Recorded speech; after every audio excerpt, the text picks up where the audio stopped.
So here we are at a deck in Vancouver, and as you can see, this is a concrete deck that is in bad need of repair. Today we're going to be pre-grinding the deck, taking the railings off, filling all these low spots, and then we're going to be using a product called Sonoborn. It's a liquid membrane. It's going to be a two-part system. We do a top coat, which is a water-based product, and then once that dries, we're going to be doing a final coat, a color coat, and we cascade sand into it to give it some texture. So we'll keep you updated as the job progresses. As you can see now, the railings are off, and it's time for us to prep the deck. I'm going to be using a 7-inch grinder with a 16 grit sanding pad on here. And we're going to be going over the entire deck, moving all the loose areas. And here we go.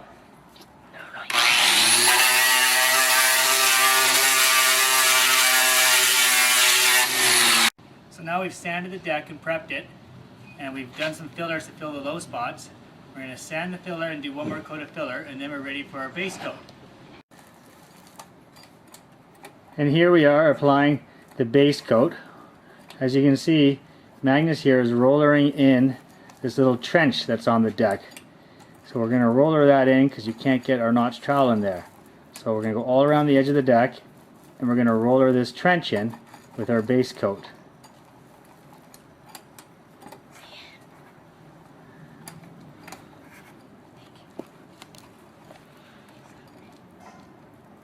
See, he's getting in there every little nook and cranny. Look how thick that goes on.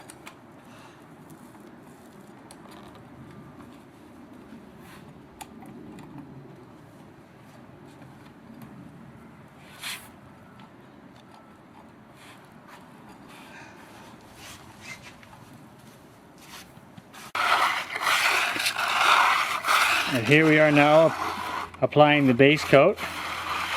If you notice that we're using a V-notch trowel, the reason we use the V-notch is that this way we can be assured we're getting the same thickness in every location. The way this urethane membrane works is that it's self-leveling. So when using the V-notch trowel, it makes these grooves, and then as you see, it self-levels back out to a flat, smooth finish.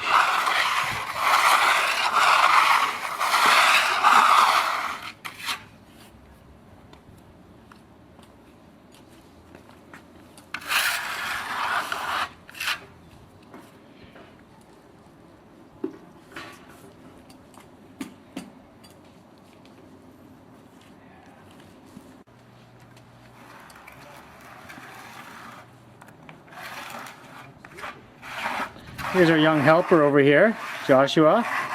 He's doing the cutting in for us on the summer vacation. He likes to learn the tricks of the trade.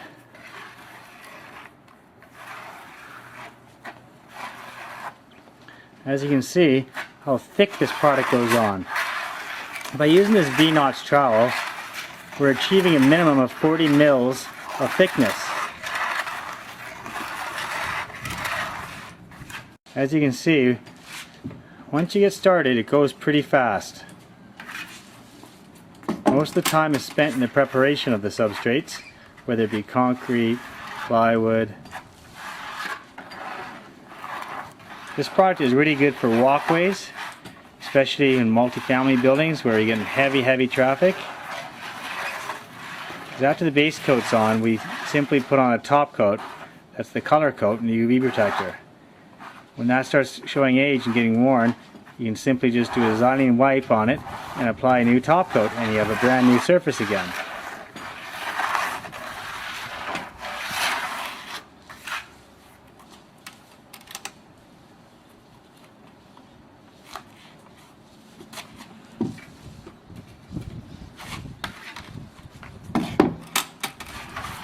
It's a little bit overcast right now, which is excellent.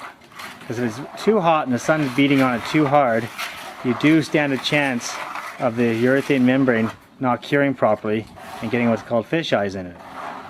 So you want to pick a time of day or weather where it's a little bit overcast and the sun is not directly on it.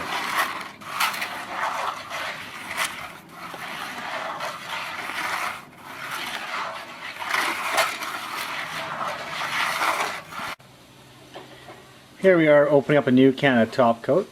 It's important to stir it really well because like paints or anything else, the solids always go to the bottom. So whenever you get your new can, give it a really good stir. And here's the finished base coat that's been applied. Now we wait 12 hours in this kind of weather for it to totally cure, and we will come back and we'll do the finished top coat, which is our color coat. And we put some sand, or you can put walnut chips, roll that into it in order to give you the grit so that when you walk on your deck you don't slip and hurt yourself.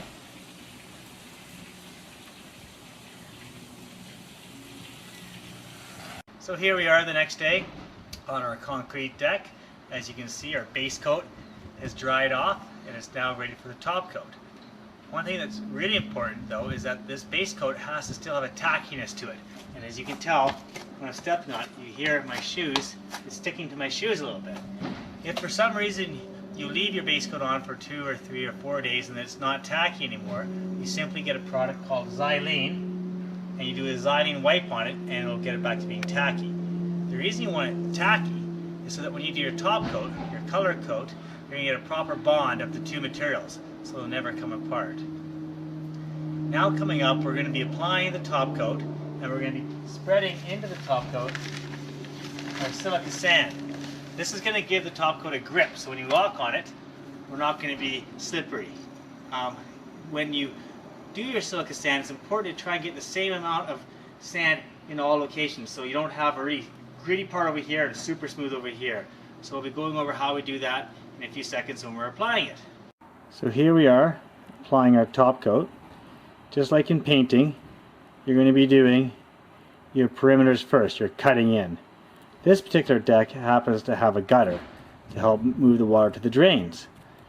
Now in this gutter, we're not going to put any sand in there because we don't want to have anything slowing down the movement of water or something that's going to hold back any dirt or debris. So the gutter itself will have no sand in it.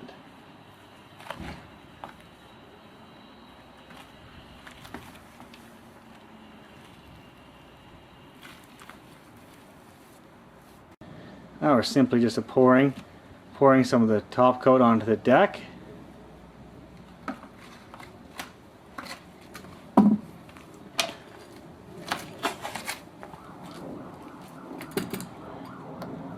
And just like with painting, spread around evenly.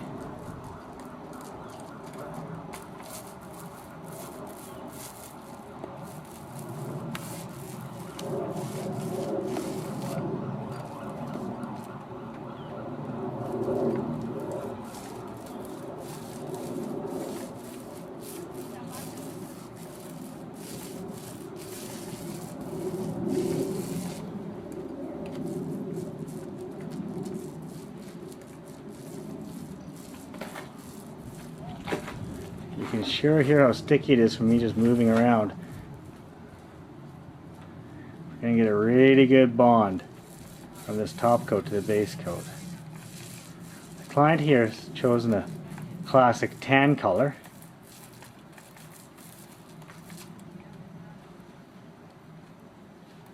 Interesting fact, liquid membranes were originally designed for resorts such as ski resorts, where you have high traffic areas, people walking back and forth with ski boots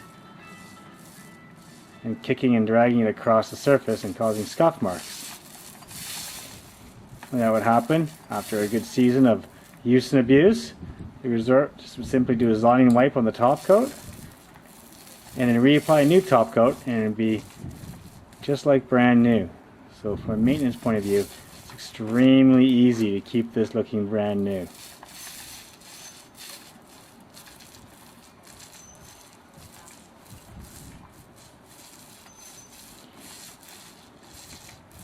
Once he gets enough of the area covered, he'll start applying the silica sand into it and back rolling that in.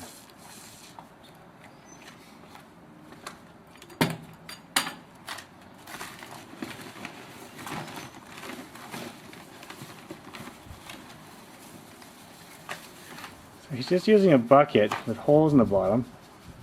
It's like a chicken feeder, just like you're cascading sand into it. He's paying close attention to get the same texture everywhere.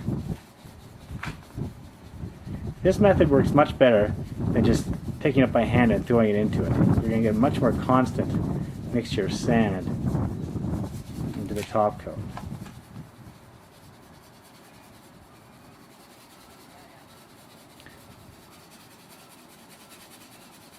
Whenever you're doing a deck, it's important that the same person that starts applying the sand does the whole deck with the sand, because everybody's going to have a little bit different.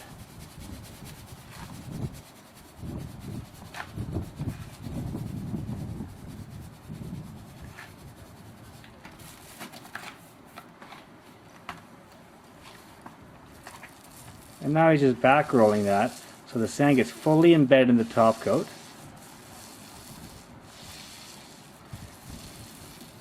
If you notice while Magnus is doing this, he's doing small sections at a time that's workable. You know, this is about a 8 foot by 4 foot section he's doing.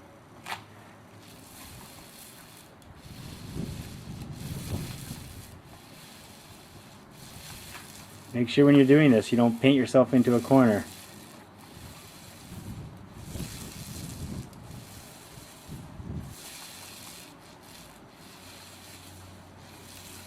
I'll zoom in on this and see if I can't get a good shot of this now.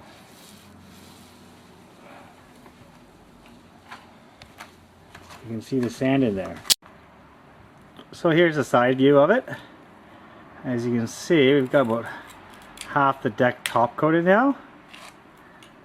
And Magnus is just taking a little spot there that de-lammed. He's going to apply a new base onto it and then do a top coat.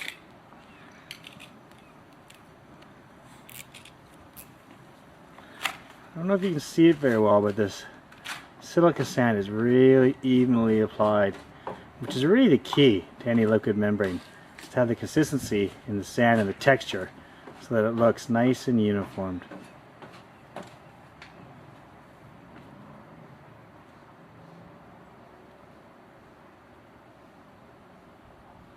Right. So here's the finished top coat. As you can see, part of it's in the shade, part of it's in the sun. That's okay. So now we wait about 24 to 36 hours and then you can fully walk on it, and it's good for years and years to come.